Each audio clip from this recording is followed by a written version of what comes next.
আসসালামু আলাইকুম। কেমন আছো আর্টস আর কমার্সের স্টুডেন্টরা? সো চলো তোমাদেরকে আমি আগে একটা ডাটা দেখাই, দেন ডাটা দেখানোর পরে আমি আমার ভিডিওর পরবর্তী পার্টে ঢুকবো।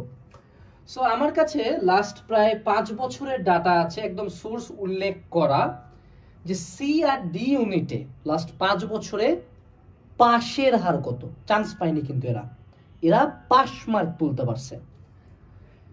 সো 18-19 সালে সি ইউনিটে পাশের হার ছিল প্রায় 10.98, 20-21 একটু বাড়ছে 21.75, 14.2, 11.84, 13.3। সো এভারেজে প্রায় 11%-এর মতো পাস করে এভারেজে, ঠিক আছে। ডি ইউনিটে নাম্বারটা একটু বেটার, আবার পিওর শিট 14.35, 26.21, 13.26, 9.87, 8.58, আবার 10.7। সো এভারেজে প্রায় 10% ফ্লাকচুয়েট করে এটার আশপাশে। সো দুটার ক্ষেত্রে যদি আমি আমার হিসাবের সুবিধার্থে, কথা বলার সুবিধার্থে বলি, সি আর ডি ইউনিটে 10% মানুষজন পাস করে, এরা পাস করে, চান্স পায় কিন্তু 1%। যদি এই সিনারিওটা এ ইউনিটের ক্ষেত্রে আসে তাহলে কিন্তু নাম্বারস অনেক হাই। তো কেন, মানে কি রিজনে ঢাকা বিশ্ববিদ্যালয়ের সি আর ডি ইউনিটের মানুষজন পাস মার্ক তুলতে পারে না, ফেল করে? কেন তারা ফেল করে, কি প্রবলেম? সি আর ডি ইউনিট বা আর্টস আর কমার্সে পড়া পোলাপান কি কোনো কারণে সায়েন্সের দিক থেকে ইনফিরিয়র, নাকি তাদের ট্যাকটিক্যাল কোনো ভুল আছে? সেটা আমাদের আজকের এই ভালো আলোচনার বিষয়, এবং আজকের এই ভিডিওতে আমি এই প্রবলেমটা সলিউশন দিব। তুমি যদি এটা ফলো করো ইনশাল্লাহ তোমার অ্যাটলিস্ট ফেইলের লিস্টে থাকতে হবে না, তুমি পাসও করবা, চান্সও পাবা।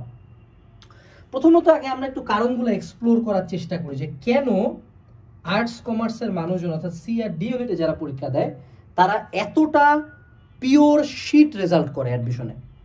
এটা আমাকে বলতে হয় 10% পাশের হার, তারপর তুমি যতই বুক চাপড়ায় বলো যে না মই কি হুমরে, বাস্তবতা তুমি পাস করতে পারতেছো না, ঠিক আছে।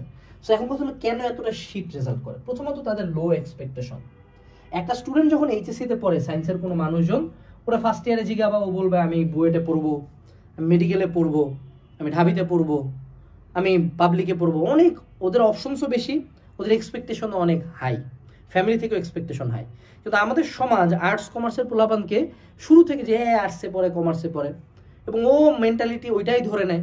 সো হাতে গোনা ঢাকার কয়েকটা বড় বড় কলেজ, চট্টগ্রামের কয়েকটা বড় বড় কলেজ বাদে তুমি যদি আর্টস কমার্সে পড়া স্টুডেন্টদের সাথে বসো ফার্স্ট ইয়ার বা সেকেন্ড ইয়ার, ওর অ্যাডমিশন নিয়ে কোনো চিন্তা নেই, ওর টার্গেট হলো কোনো মতন যদি পাস করতে পারে, এইচএসসিটা পাস করা ওর টার্গেট, ও আগেই ধরে নেয় যে আমি চান্স পাবো না।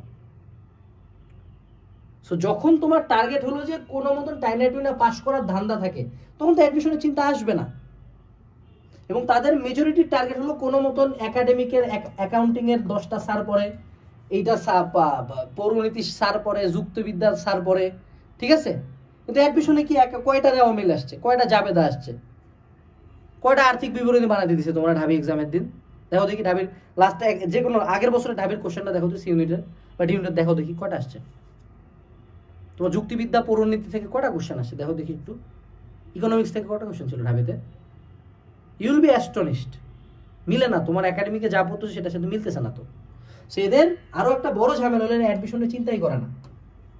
এখন তোমাদের একটা ডেঞ্জারাস ব্যাপার বলি, একটা সায়েন্সের স্টুডেন্ট বুয়েট টার্গেট রাখতে পারে, মেডিকেল টার্গেট রাখতে পারে, ঢাবি টার্গেট রাখতে পারে, তিনটা তার কাছে পথ আছে। ঢাবি মানে ভার্সিটি ইউনিট, ভার্সিটি ইউনিট অনেকগুলো ভার্সিটি। তোমাদের এগুলা হলো এদের প্রাইম প্রাইম টার্গেটই আছে তিনটা। তোমার জীবনের বি আর ডি ইউনিটে বাংলাদেশের প্রাইম টার্গেট কার? সি ইউনিটের একটা পোলা সর্বোচ্চ কোথায় পড়তে যেতে পারে? ডিইউ। ডিইউর আন্ডারে হয়তো বা দুইটা আছে, যে সি ইউনিট আছে, আইবি আছে। সো দেখো, একে তো ওদের অপশন বেশি, দুইয়ে ওদের সিট বেশি, তিনে হইলো যে ওরা অ্যাডমিশন নিয়ে সিরিয়াসও বেশি, কিন্তু তোমার অপশন একটা, ওরা সিটও কম, কিন্তু তোমার আবার অ্যাডমিশন নিয়ে চিন্তা নেই। কয়টা সি ইউনিট ডি ইউনিটের প্রিপারেশন, কয়টা আর্টস কমার্সের পোলাপান বলতে পারবে যে ভাই আমি অ্যাডমিশন নিয়ে চিন্তা করছি, ভাই আমি অ্যাডমিশনের জন্য 1 ঘন্টা পড়ছি? ওই দেখবো দৌড়াদৌড়ি কোচিং করে কি করতেছে, এইচএসসি তে যেতে পাস করতে পারে। সারা বছর পরে না, কলেজের পরীক্ষা আগে আসলে তার আগে 2 মাস পরে, এইচএসসির আগে 3 মাস কোচিং করে। তো এনডিসির কমার্সের পোলাপান তো ঢাবিতেই দিবে, তো তোমার ওদের সাথে কেমনে কম্পিটিশন হয়? চট্টগ্রামের বড় একটা কলেজের পোলাপান তো ও তো ঢাবিতে দিবে, ওর সাথে কেন তুমি কম্পিট করতেছো? এখন বুঝছো ফেল কেমনে হয়? আর একটা বড় রিজন দেখো, সিলেবাস কত ডিফারেন্স। যারা সায়েন্সের পোলাপান ওরা কি কি পড়তেছে, ফিজিক্স, কেমিস্ট্রি, ম্যাথ, বায়োলজি। ওদের অ্যাডমিশনে কি জানি আসে, বুয়েটে আছে ফিজিক্স, কেমিস্ট্রি, ম্যাথ, পুরো একটা সাবজেক্ট বাদ। মেডিকেলে কি আসে, ফিজিক্স, কেমিস্ট্রি, বায়োলজি, আর একটা সাবজেক্ট বাদ। ঢাবিতে কি আছে, ফিজিক্স, কেমিস্ট্রি, ম্যাথ, বায়োলজি। ও পুরো এইচএসসি লাইফ জুড়ে যা পড়ে ওর কোশ্চেন ওখান থেকে আসতেছে। এখন যারা আর্টসের আসো, তোমাকে কি জিকে পড়ায় ক্লাসে? তুমি বলতে পারো ভাই ইসলামের ইতিহাস পরিণতি সুশাসন থেকে 2-1টা থাকে। ভাই 2-1টা তোর 10টা কোশ্চেন থাকবে। তোর মনে কর পুরো একাডেমিকের 8টা বই পড়ার পর তুই 10টা কোশ্চেন পাবি। যারা কমার্সে পড়ো, অ্যাকাউন্টিং নিয়ে যে এত পাগল হয়ে গেছে, অ্যাকাউন্টিং এর তোমাদের ফার্স্ট পেপারে 2টা বই, সেকেন্ড পেপারে 2টা বই, 4টি বই মিলে একটি সাবজেক্ট। কয়টা অ্যাকাউন্টিং এর বড় বড় ছকালা ম্যাথ আসে ঢাবিতে? তুমি যে বাংলা পড়ো একাডেমিক লেভেলে, সিকিউ পড়ো, ওই সিকিউ থেকে কয়টা কোশ্চেন আসছে? তুমি বাংলা দ্বিতীয় পত্র একাডেমিক লাইফে যা পড়ছো ইন্টার পাস করার জন্য, ওটা ঢাবিতে আসছে? তুমি ইংলিশের মডেল টেস্ট দাও, ইংলিশের একাডেমিক পড়ো, ওটা কি আদৌ আসে ঢাবিতে? অ্যাডমিশন ইংলিশ আসে।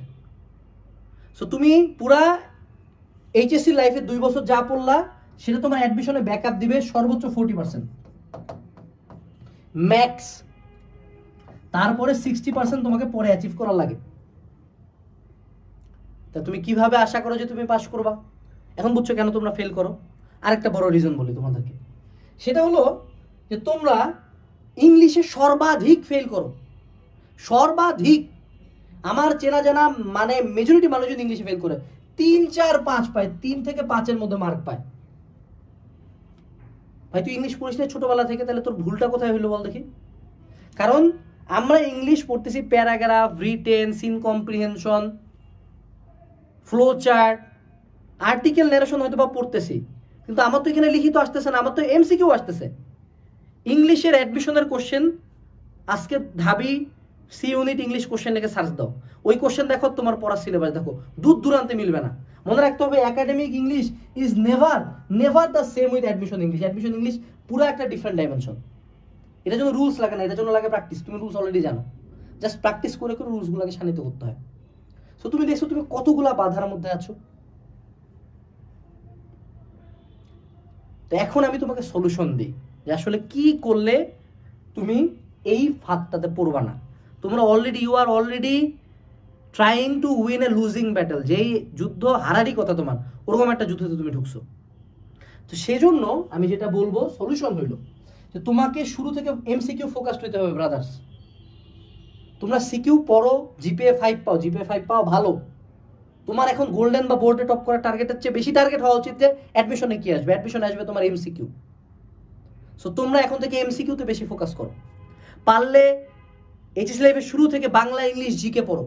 সব জায়গায় তো এটা কমন।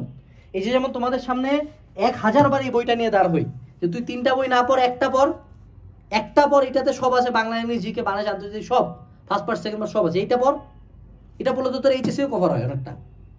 তোরা যা সি ইউনিটে পড়বা, সি ইউনিটে ভাই অ্যাকাউন্টিং, ফাইন্যান্স বুঝছি, সব করো তুমি, এটা সমস্যা নেই। এমসিকিউ পড়ো, এই সি ইউনিট অ্যানালাইসিস ছোট্ট একটা পিচ্ছি বই রে ভাই, এমসিকিউ সলভ কর। 2 নাম্বার কথা, সেটা হলো previous year question bank solving. মনে রাখতে হবে সায়েন্সের কোশ্চেন ইউনিক করা যায়, ঢাবির ফিজিক্স কোশ্চেন পেঁচানো যায়, নতুন করে বানানো যায়, কঠিন করা যায়, ম্যাথ নতুন বানানো যায়, বায়োলজির আরেকটা লাইন থেকে কোশ্চেন তোলা যায়। বাংলাদেশ ইন্ডিয়ার যুদ্ধ, বাংলাদেশ কবে স্বাধীন হয়েছে এটা চেঞ্জ করা যায়, জাতিসংঘ কবে গঠিত হয়েছে এটা চেঞ্জ করা যায়। ফাইন্যান্সের একটা সূত্র দিয়ে ম্যাথ, ফাইন্যান্স কি, কয়টা ফাইন্যান্সের ম্যাথ তুই দেখছিস ঢাবিতে পেঁচাইছে রে? তুই ফিজিক্সের কোশ্চেনটা দেখ, দেখে ওদের ফিজিক্সের কোশ্চেন মারে ফেলায় মনে কর। তোমাকেও তো কোশ্চেন পেঁচানোর অপশনই নাই, তোমাকে কোশ্চেন বানাই নেই ইন দ্য ফার্স্ট প্লেস। সব বিগত বছরের কোশ্চেন অ্যানালাইসিস করে দিয়ে দেয় বারবার, ওই সেম জায়গা থেকে সেম লাইনগুলো থেকে তুলতেই থাকে। তোমাদের থিওরিটিক্যাল কোশ্চেন আছে প্রচুর, ম্যানেজমেন্ট পুরোটা থিওরি, ফাইন্যান্সের সেকেন্ড পার্টটা পুরোটা থিওরি, তাও তোমরা চান্স পাও না ভাই। সেই জন্য বিগত বছরের অ্যাডমিশনের কোশ্চেন সলভ করতে হবে। এখন দেখো আমি এতগুলা কথা বলার পরেও তোমরা ওই যায় ঘুরে উল্টে অ্যাকাউন্টিং লাইভ ক্লাস করবা। আমি আজকে একটা কথা বলি, যারা এইচএসসি ফার্স্ট ইয়ার আসো, সেকেন্ড ইয়ার আসো, এই যে তোমাদের হিউম্যানিটিসের আর বিজনেস স্টাডিজের আমরা কোশ্চেন ব্যাংক সলভিং আনছি। এখানে আমরা এইচএসসি লেভেলের এবং ঢাকা বিশ্ববিদ্যালয়ের বিগত 10 থেকে 15 বছরের কোশ্চেন টাইপ ওয়াইজ সলভ করাইছি। কি করছি? টাইপ ওয়াইজ সলভ করাইছি। এগুলার সাথে এই বইগুলা পুরাপুরি ইবুক আকারে ফ্রি পাবা। যারা অ্যাটলিস্ট ঢাবিতে চান্স পাওয়ার স্বপ্ন দেখো, এই জিনিসগুলো অনলাইনে কেউ করায় না। টু বি অনেস্ট, খুঁজো কয়টা সি ইউনিটের কোশ্চেন ব্যাংক সলভিং এর ক্লাস পাও চ্যাপ্টার ওয়াইজ। ওই সালে দেখবা 2-1 কোশ্চেন সলভ দিয়ে শেষ। সো এই কোর্সটাতে এনরোল করে তুমি জাস্ট ক্লাসগুলো করো, বসে বসে জাস্ট ক্লাসগুলো দেখো। এই দেখাটাই কেউ করে না, এই দেখাটুকু কেউ দেখে না, এই জন্য ধরা খায়। পারলে এই যে বইগুলো আছে, একটা অ্যাডমিশনের বই টেবিলে রাখ না রে বাপ। তো চান্স পাওয়ার ইচ্ছা আছে, তো কেউ ওই অনুযায়ী খাটিস না কেন? কেন তোর আজীবন এইচএসসি, তুই এইচএসসিতে ধর 5 পয়েন্টের চেয়ে বেশি কি অ্যাচিভ করবি? কিন্তু তোর এইচএসসি রেজাল্ট দেখে তোকে গুনবে? একে তো পড়ো আর্টস কমার্সে, মানুষ তো আরো 2 ধাপ কথা শোনায় দিবে চান্স না পাইলে। এবং তার উপরে তোমাদের অপশন কম, তোমাদের সিট কম, তোমাদের রিসোর্সেস কম, অনলাইনে অফলাইনে টিচারও কম। বাট তোমাদের একটা সুবিধা আছে, তো একটা সুবিধা তো আছে যে তোমার আসে বাংলা, ইংলিশ আর জিকে। এই 3টাতে বাপ হও না অ্যাডমিশনের শুরু থেকে। এই 3টার কোশ্চেন ব্যাংক সলভিং ক্লাস করো, এই 3টা প্রতিদিন 10 পেজ করে পড়ো। আমার হয়তো এই ভিডিওটার ভিউ খুব একটা বেশি আসবে না, কারণ আর্টস কমার্সের মানুষজন অনলাইনেও কম থাকে। আর্টসের পোলাপান 5 লাখ, কমার্সের পোলাপান 1,25,000, সেখানে সায়েন্সের পোলাপান মাত্র 2.5 লাখ। কিন্তু সায়েন্সের মানুষজন পাগলার মতো দেখবে। তাও তুমি যদি এই ভিডিওটা এই পর্যন্ত দেখো, আমার কথা একটাই বাবা, এই যে ভুলগুলা বললাম এগুলা অ্যাভয়েড করো। আগে থেকে অ্যাডমিশনের জন্য কোশ্চেন ব্যাংক সলভিং করো, পড়ো। ভিডিও ডেসক্রিপশন বক্সে এই বই এবং কোর্সের লিঙ্ক দেওয়া আছে। আসসালামু আলাইকুম, টাটা।